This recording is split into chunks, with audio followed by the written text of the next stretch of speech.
Salam solusi. Solusi untuk berdiskusi. Assalamualaikum warahmatullahi wabarakatuh. Hai semua. Saya Yartianti dengan NIM 0801231008 dan rekan saya Syabrina Mesalada Manik dengan NIM 0801231027. Dengan saya Davina Hilya Fatihah Ginting dengan NIM 0801231020. Nah, kami sebagai kelompok 4 di sini akan mendiskusikan tentang Pancasila sebagai sistem filsafat. Jadi, ikuti terus video kami ya. Dadah.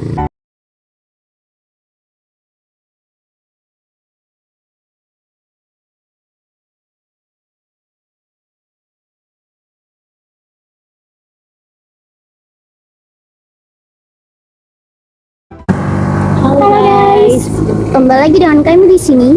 Kami akan menjelaskan tentang Pancasila sebagai sistem filsafat. Jadi apa sih filsafat secara bahasa itu, Davina? Secara bahasa, filsafat berasal dari bahasa Yunani yaitu phile yang berarti cinta. Nah, dan sophia yang berarti kebijaksanaan. Kalau disambung berarti artinya cinta kebijaksanaan. Nah, menurut buku karangan Jikrit merumuskan filsafat sebagai ilmu pengetahuan yang timbul dari prinsip-prinsip yang diketahui dengan kekuatan budi kodrati dengan mencari penyebab yang terjadi. Oh, jadi gitu. Iya. Kalau menurut pendapat yang lain ada nggak sih? Ada nih. Menurut Sudiman Karto Hadi Projo yang berjudul Pikiran Sekitar Pancasila, Pancasila disajikan sebagai pidato untuk memenuhi permintaan memberikan dasar filsafat negara. Maka disajikannya Pancasila sebagai filsafat adalah seperti halnya buah-buahan diberikan lalu dimakan. Dengan keyakinan dengan buah-buahan itu, sesuatu penyakit dapat diberantas. Dengan demikian buah-buahan itu menjadi obat. Oh gitu. Jadi buah-buahannya sebagai obat. Untuk itu, secara filosofis, makna Pancasila sebagai suatu kesatuan memiliki dasar secara ontologis, epistemologis, dan aksiologis. Nah, jadi apa sih Pancasila menurut kajian ontologis itu? Dasar ontologis Pancasila pada hakikatnya adalah manusia yang memiliki hakikat secara mutlak monopluralis. Subjek pendukung pokok sila-sila Pancasila adalah manusia.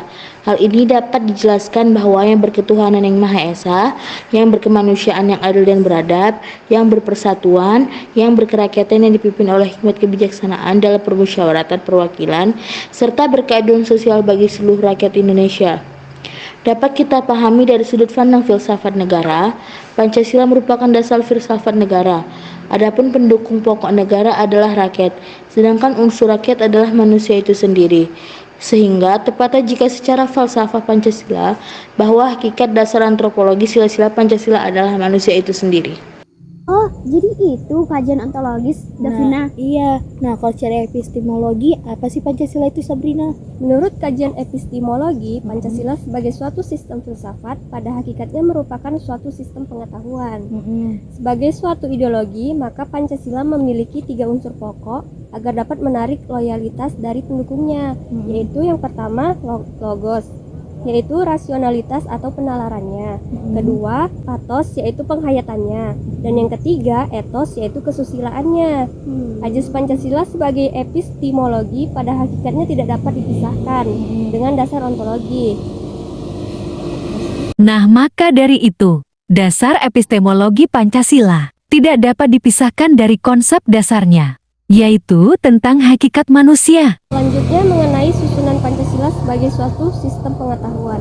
Sebagai suatu sistem pengetahuan, maka Pancasila memiliki susunan yang bersifat formal, logis, baik dalam arti susunan sila-sila Pancasila. Untuk itu, susunan sila-sila Pancasila memiliki sistem logis baik yang menyangkut kualitas maupun kuantitasnya. Dasar-dasar rasional logis Pancasila juga menyangkut isi arti sila-sila Pancasila. Susunan isi arti Pancasila meliputi 3 hal, yaitu yang pertama, arti Pancasila yang umum universal, yaitu hakikat sila-sila Pancasila. Isi arti sila-sila Pancasila yang umum universal ini merupakan inti sari atau esensi Pancasila, sehingga merupakan pangkal tolak derivasi baik dalam pelaksanaan pada bidang-bidang kenegaraan dan tertib hukum Indonesia. Yang kedua, arti Pancasila yang kolektif. yaitu sebagai pedoman kolektif negara dan bangsa Indonesia terutama dalam tertib hukum Indonesia. Dan yang ketiga, arti Pancasila yang bersifat khusus dan konkret, yaitu isi arti Pancasila dalam realisasi praksis dalam berbagai bidang kehidupan sehingga memiliki sifat yang khusus dan konkret. Nah, itu aja sih menurut aku. Menurut kamu gitu? Oh, jadi itu epistemologi, Sabrina. Iya guys. Nah, tadi kan udah kajian epistemologi, kajian ontologi. Sekarang apa sih menurut kajian aksiologi itu, Dwi? Oke, menurut secara aksiologi, nilai-nilai yang terkandung dalam Pancasila pada hakikatnya juga merupakan suatu kesatuan. Terdapat berbagai macam teori tentang nilai dan hal ini sangat tergantung pada tolak dan sudut pandangnya masing-masing. Di dalam buku Ani Sri Rahayu, Max Keller mengemukakan bahwa nilai pada hakikatnya berjenjang, jadi tidak sama tingginya dan tidak sama luhurnya. Nilai-nilai itu dalam kenyataannya ada yang lebih tinggi dan ada yang lebih rendah, bila mana dibandingkan satu dengan yang lainnya. Sejalan dengan itu, Nota Nogoro merinci nilai di samping bertingkat juga berdasarkan jenisnya, ada yang bersifat material dan non-material. Dalam hubungan ini, manusia memiliki orientasi nilai yang berbeda tergantung pada pandangan hidup dan filsafat hidup masing-masing.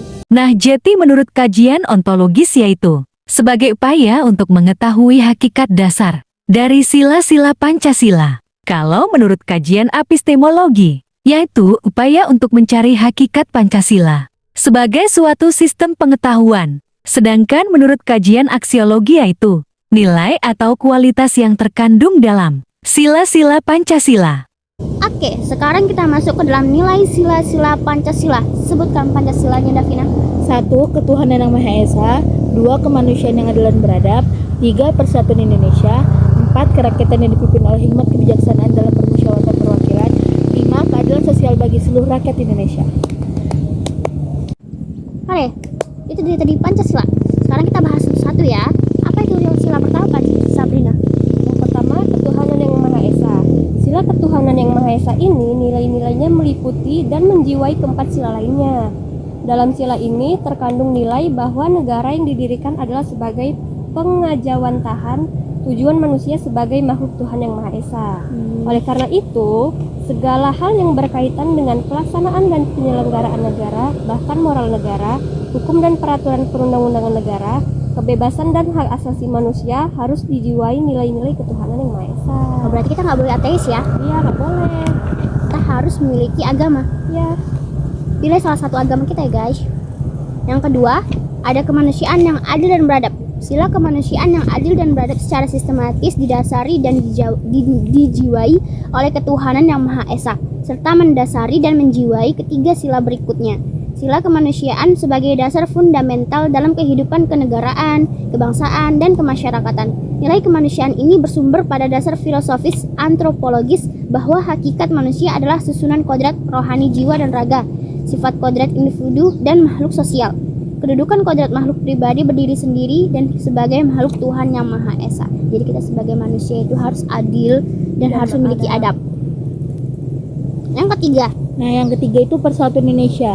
Nilai yang terkandung dalam sila Persatuan Indonesia tidak dapat dipisahkan dengan keempat sila lainnya nih guys. Karena seluruh sila merupakan suatu kesatuan yang bersifat sistematis. Nah, dalam sila Persatuan Indonesia ini juga terkandung nilai-nilai bahwa negara adalah penjelmaan sifat kodrat manusia monodualis, yaitu sebagai makhluk individu dan makhluk sosial. sila yang keempat, kerakyatan yang dipimpin oleh hikmat kebijaksanaan dalam permusyawaratan perwakilan. Sila ini didasari oleh sila ketuhanan yang Maha Esa, kemanusiaan yang adil dan beradab, serta persatuan Indonesia yang menjiwai sila keadilan sosial bagi seluruh rakyat Indonesia. Nilai filosofis yang terkandung di dalam hakikatnya adalah merupakan penjelmaan sifat kodrat manusia sebagai makhluk individu dan makhluk sosial. Hakikat rakyat adalah sekelompok manusia sebagai makhluk Tuhan yang Maha Esa yang bersatu dan bertujuan mewujudkan harkat dan martabat manusia dalam suatu wilayah negara. Rakyat merupakan subjek pendukung pokok negara. Negara adalah dari, oleh, dan untuk rakyat. Berarti dia kayak demokrasi. Dari rakyat, untuk rakyat, dan oleh rakyat. Oke. Jadi sila yang kelima. Nah, yang kelima, keadilan sosial bagi seluruh rakyat Indonesia. Nilai yang terkandung dalam sila keadilan sosial bagi seluruh rakyat Indonesia ini didasari oleh sila ketuhanan yang Maha Esa juga, kemanusiaan yang adil dan beradab, persatuan Indonesia, serta kerakyatan yang dipimpin oleh hikmat kebijaksanaan dalam permusyawaratan perwakilan. Dalam sila ini terkandung nilai-nilai yang merupakan tujuan negara sebagai tujuan dalam hidup bersama. Maka, di dalam sila kelima ini terkandung nilai keadilan yang harus terwujud dalam kehidupan bersama.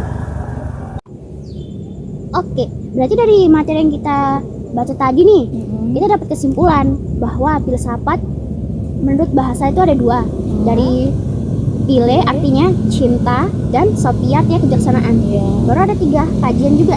Ontologis, hakikat dasar Pancasila, epistemologi, proses terjadinya Pancasila, dan aksiologi hasil dari Pancasila. Jadi kalau ada yang tadi kalau nilai-nilai Pancasila itu 5-nya itu Dia saling terhubung, nggak bisa dia selalu terhubung antara sila satu dengan sila yang lain. Gitu. Saling mengikat. Tidak bisa dipisahkan gitu Tidak ya. bisa dipisahkan. Oke, jadi itu adalah hasil dari kelompok kami sebagai yang membahas materi tentang Pancasila sebagai sistem filsafat. Oke, kami dari kelompok 4 pamit undur diri. Semoga video ini bermanfaat untuk kalian semua ya. Terima kasih. Jangan lupa like. Salam solusi, sampai berjumpa kembali. Terima kasih. Wassalamualaikum warahmatullahi wabarakatuh.